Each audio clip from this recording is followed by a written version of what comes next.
अस्सलाम वालेकुम गाइस। तो आज हम आपको कुछ ऐसे पॉइंट्स बताएंगे जिससे आप ये बात जान पाएँ कि जो डिबेट हुई थी ज़ैद पटेल साहब और समीर के बीच में, उसमें किस कदर आसानी के साथ, ईज़ के साथ, कॉन्फिडेंटली ज़ैद साहब ने क्लियर विक्ट्री ली। उसी डिबेट से अब मैं चंद ऐसे पॉइंट्स आपके सामने रखूंगा जिससे ये बात कंफर्म हो जाएगी कि किसी भी तरीके से समीर इस डिबेट के लिए रेडी नहीं था और आप सब लोगों को भी चीट करने की कोशिश कर रहा था, धोखा दे रहा था उस डिबेट में। कॉन्सेप्ट ऑफ गॉड पर डिबेट थी, जैसा कि आप सब जानते हैं, लेकिन हमने देखा समीर को तो खुद ही नहीं पता था कि गॉड है क्या, वो उसको बयान तक नहीं कर पा रहा था। क्लिप सुनिए। मैंने कहा है कि मैं कोई क्रिएटर में बिलीव करता हूं, बट वो क्रिएटर कैसा है मैं उसको बयान नहीं कर सकता, क्योंकि मैं नहीं समझता हूं बीइंग अ क्रिएशन कि मैं अपने क्रिएटर को बयान कर सकता हूं, समीर इसी जगह हार गया था, क्योंकि जब वो ये कहता है कि मुझे गॉड के बारे में नहीं पता और फिर वो इस्लाम के गॉड को गलत मानता है, तो ये तो क्लियर एक कॉन्ट्रडिक्शन हो गया। एक तरफ वो कहता है मैं गॉड को नहीं जान सकता और दूसरी तरफ वो इस्लाम के गॉड में कमियां निकालता है। तो इसका मतलब वो गॉड को जानता है, तभी तो वो इस्लाम के कॉन्सेप्ट को गलत कह रहा है। तो समीर यहीं हार गया था।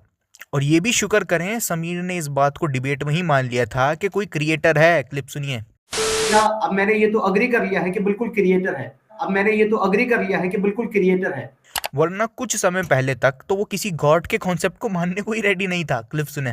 मैं अपने मन से बिल्कुल फाइनल कर चुका हूँ कि अगर मुझे ये पता भी चल जाए ना कि ये वाला रिलीजन सही है और ये वाला गॉड सही है, तब भी मैं गॉड के कॉन्सेप्ट में नहीं मानूंगा।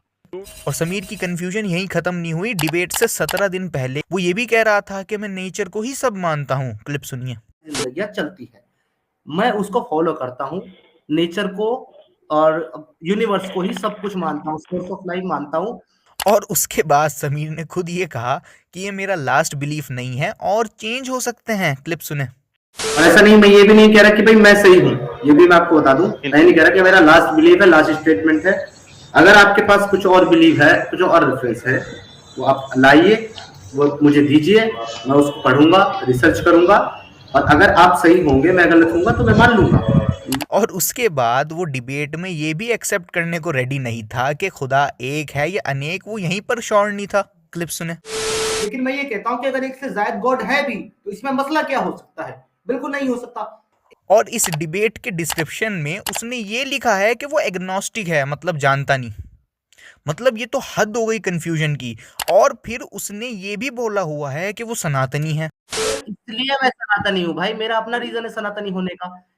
तो डिबेट का टॉपिक था कॉन्सेप्ट ऑफ गॉड, और ये शख्स जितना अपने बिलीव्स बदल रहा है उससे साफ जाहिर होता है कि ही वाज अनप्रिपेयर्ड। उसको पता ही नहीं था सही गलत क्या है।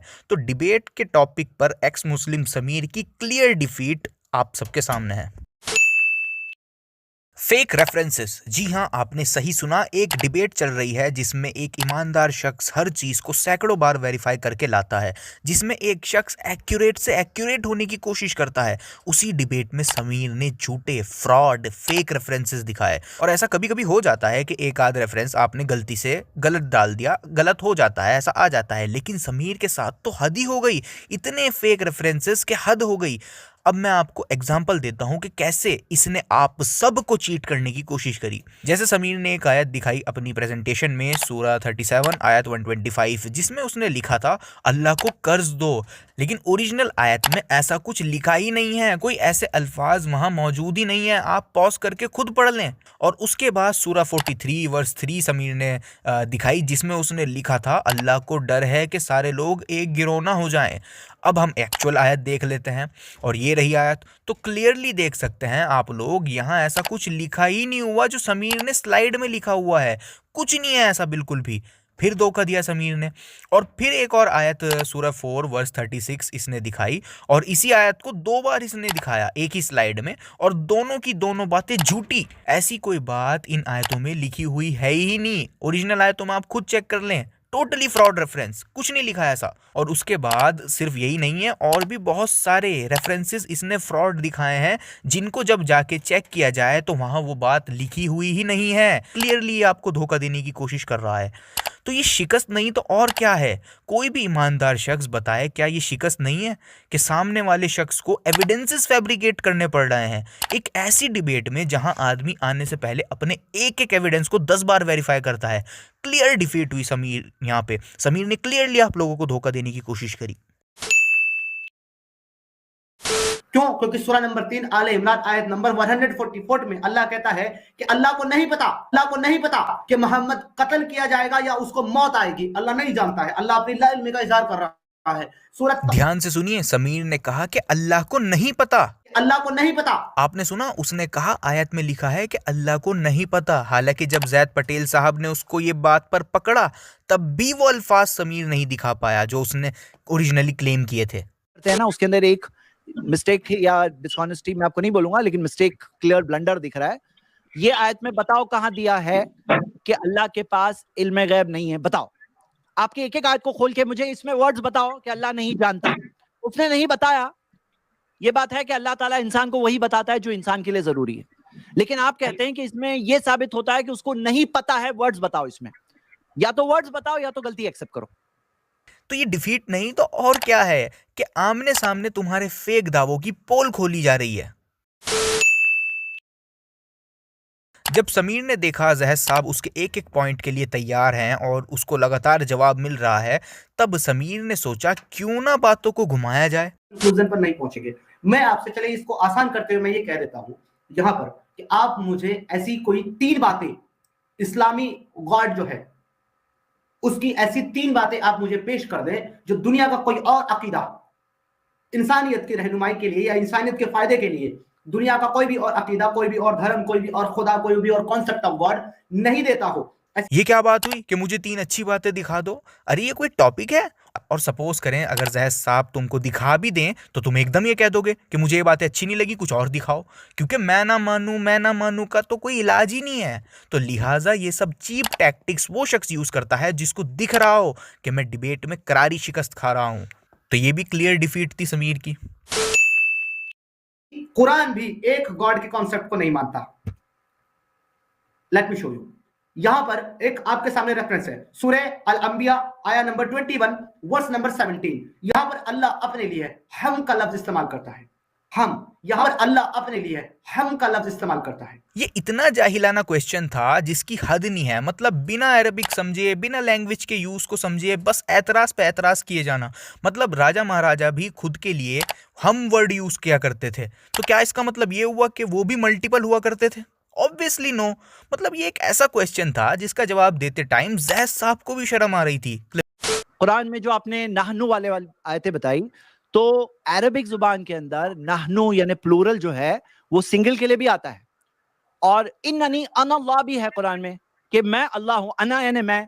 तो नाहनु जो होता है वो प्लूरल के लिए, आप जानते हैं हिंदी जुबान हम बोलते हैं कि हम बोलते हैं, तो एक आदमी जैसे किंग वगैरह हो, कोई प्राइम मिनिस्टर, हम देखना चाहते हैं, अब वो सिंगल के लिए बोल रहा है हम, तो रॉयल प्लूरल जिसे कहते हैं, तो वो इस्तेमाल है, वो कोई समझना मुश्किल नहीं है। जब कुरान में क्लियरली दिया है कुल हुवल्लाहु अहद, कहो अल्लाह एक है, तो जब ये क्लियरली दिया है, मुझे क्या लगता है ना, ये एक फेक क्वेश्चन है।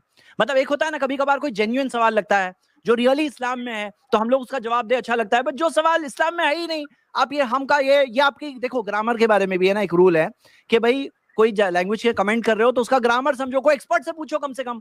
इस तरह की इग्नोरेंस ये नहीं, मतलब शोभा नहीं देती है। मुझे पर्सनली ये लगता है कि ये शख्स ने ये पीपीटी खुद नहीं बनाई, किसी ने बिना रेफरेंसेस चेक करे बहुत ही पुअर रिसर्च के साथ इसको ये पीपीटी बनाकर दी है।